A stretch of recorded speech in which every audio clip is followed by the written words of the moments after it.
The sky never changed, the wind never blew, until she carried the core that could break the pause forever. Hello! Get comfortable and adjust the volume. Today's story called The Echoes of Aetheria. Let's begin. The world did not end with a bang nor a whimper, but with a sudden, agonizing stillness. They called it the Great Pause. Elara knelt in the copper-colored dust of the sunken plains, her fingers brushing against a half-buried metallic curve. Above her, the sky was a permanent twilight of bruised purples and stagnant golds. The clouds hadn't moved in 300 years. In this world, wind was a myth whispered by elders, and sound was a precious commodity. Elara pulled her goggles down, her breath echoing loudly in her ears, the only rhythm in a world that had forgotten how to beat. With a grunt of effort, she pried the object from the earth. It wasn't just scrap metal, it was a sphere, crystalline and pulsing with a faint, rhythmic amber light. Her heart hammered against her ribs.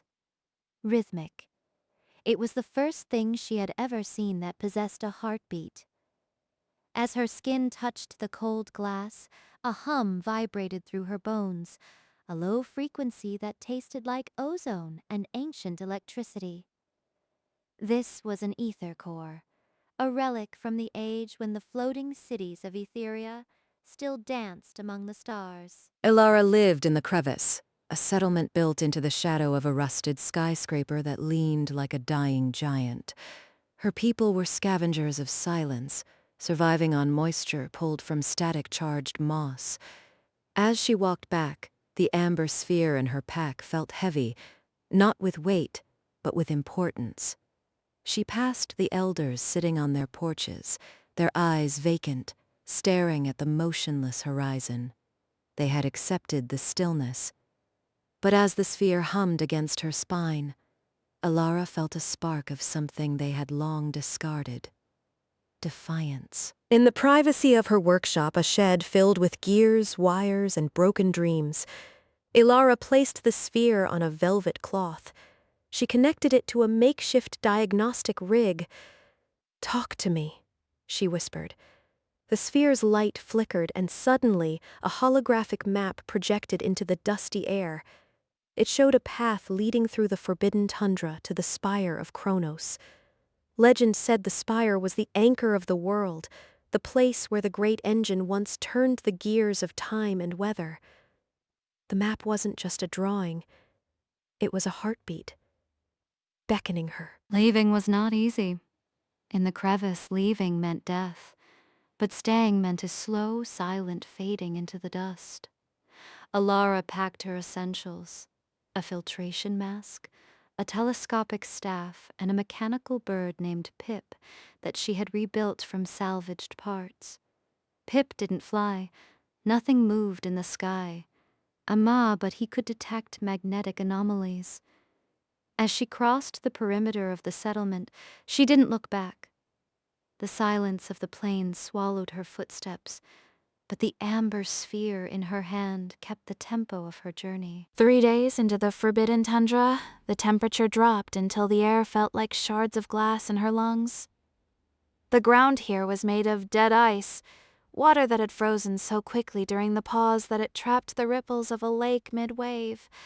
Walking across it was like walking on a frozen scream. Elara leaned on her staff, her breath blooming in white clouds that hung motionless in the air. "We're close, Pip," she muttered. The bird's brass eyes clicked as it rotated its head toward a massive shadow looming in the distance. The shadow was the iron forest. It wasn't made of trees, but of thousands of vertical pipes and vents that used to exhaust the heat of the world's core. Now, they were jagged monuments to a dead industry. As Elara entered the forest, she heard it, a sound, a metallic clanging. It was rhythmic, but frantic. She ducked behind a rusted pylon. From the shadows emerged the scrappers, half human, half machine cultists, who worshipped the stillness.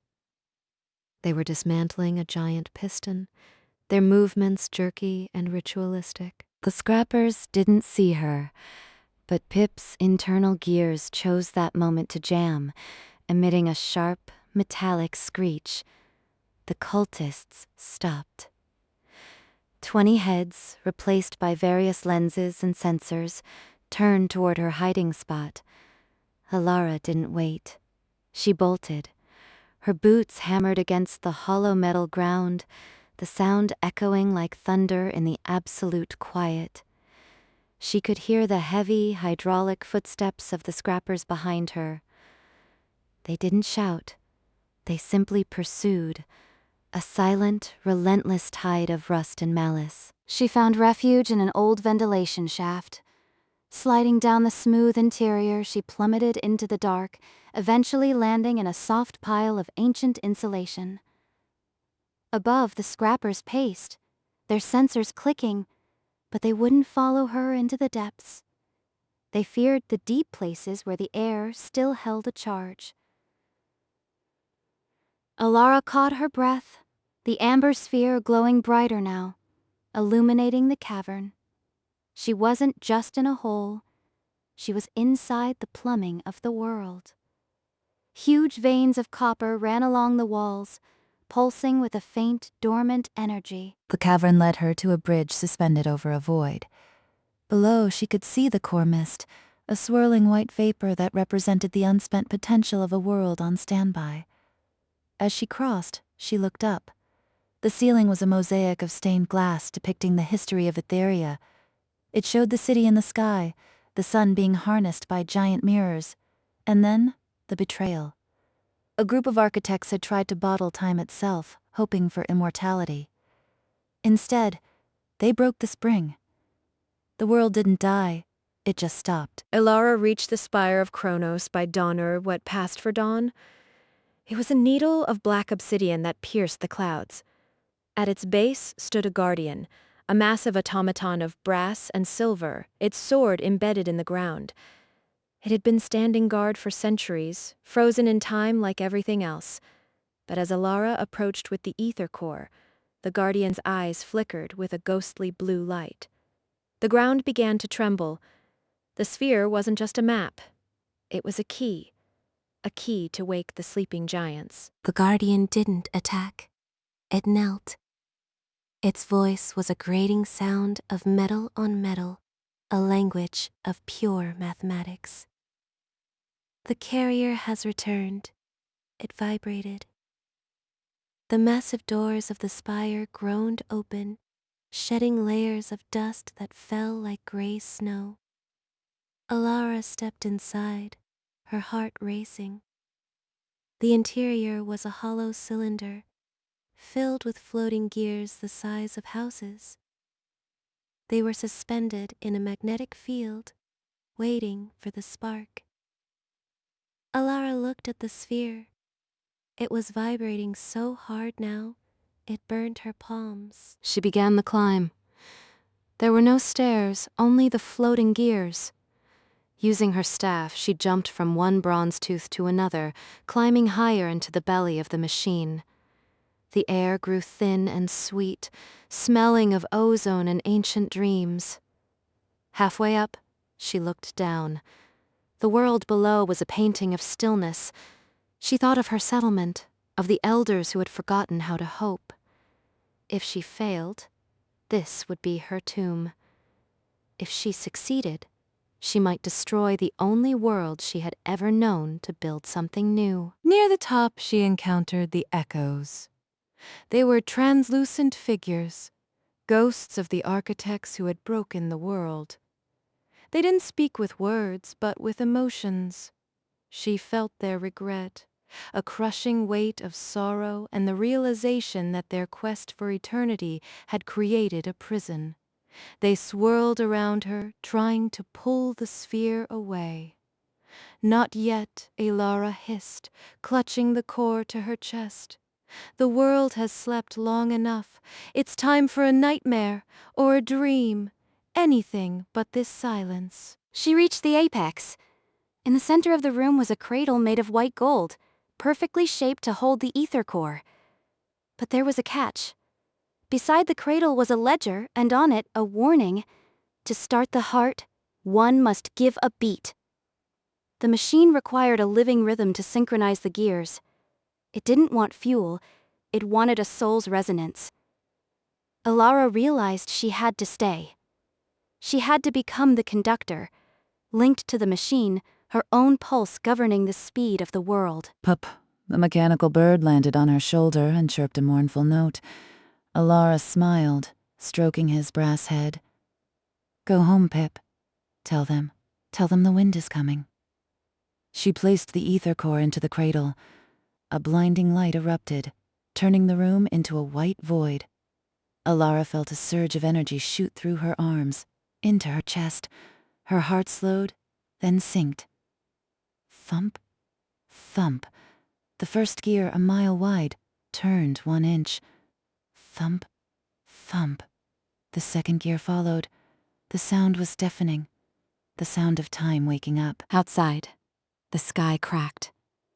The stagnant clouds were ripped apart by a sudden, violent gust of wind.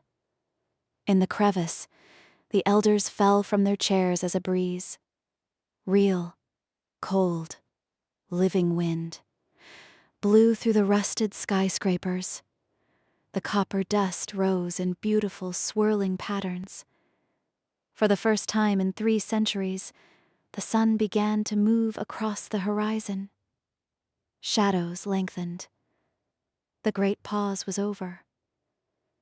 But at the spire, the doors sealed shut, locking Elara within the heart of the world. Inside the spire, Elara was no longer just a scavenger. She was part of the mechanism. She could feel the rotation of the planet in her marrow. She saw the oceans beginning to churn, the tides returning to the shores. She saw the iron forest begin to hum with steam. Through the machine's sensors, she was omnipresent. It was lonely, but it was magnificent. She was the heartbeat of Aetheria. She closed her eyes, letting the rhythm of the universe flow through her, a symphony of movement and change. Years passed, or perhaps seconds, for time was now hers to command. Below, the world changed. The static moss died, replaced by green shoots that broke through the copper dust. Rain fell for the first time, a torrential downpour that washed away 3 centuries of stagnation. People learned to build again, not from scrap, but from the earth. They looked up at the spire of Kronos with a mix of fear and gratitude. They called the wind Elara's breath, a constant reminder of the girl who gave the world its pulse. But the scrappers remained. They hated the movement. They craved the silence. They gathered at the base of the spire, their rusted limbs clicking in the rain. They began to hammer at the obsidian walls, trying to stop the gears, to return the world to its peaceful, frozen grave. Elara felt their blows like stabs to her own skin. The machine groaned. If they broke the spire, the world wouldn't just pause, it would shatter. She had to defend the heartbeat. Elara reached out through the spire's defense systems. She didn't use weapons, she used time. She accelerated the aging of the scrappers' rusted joints, turning their movements into a crawl. She slowed the rain around them until each drop was a heavy, liquid barrier. The cultists found themselves trapped in a bubble of slow-motion time, unable to strike. It was a gentle but firm correction. She realized then that she wasn't just a battery. She was a goddess of the new age, the shepherd of the seconds. One day, a young boy from the new settlements reached the base of the spire. He didn't come with a hammer, but with a flower, a real blue larkspur grown from the new soil. He left it at the door. Elara watched him through the eyes of the guardian. She felt a surge of warmth that had nothing to do with the ether core. The world was finally moving without her constant guidance. The momentum of life was taking over. The gears were spinning with their own weight now. The machine began to release her. The white gold cradle opened, and the amber sphere, now dimmed but stable, floated back into her hands. The connection severed. Elara fell to the floor, her heart beating on its own again. She was weak, her hair turned silver by the touch of eternity, but she was free. The doors of the spire opened with a soft hiss. The air that rushed in was thick with the scent of wet earth and blooming flowers. She stepped out, her boots hitting soft grass instead of copper dust. Elara walked toward the horizon, where the sun was setting in a vibrant display of reds and oranges. A real sunset, moving and fleeting. Pip flew overhead, his mechanical wings replaced with feathers of light, chirping a song that mimicked the wind. The world was loud, messy, and constantly changing. It was perfect. Elara smiled, tucked the sphere into her bag, and started her new journey. For the first time in her life, she didn't know what would happen tomorrow. And that was the greatest gift of all. Loved this story. Tap that like button and subscribe for your daily dose of storytelling. See you in the next one.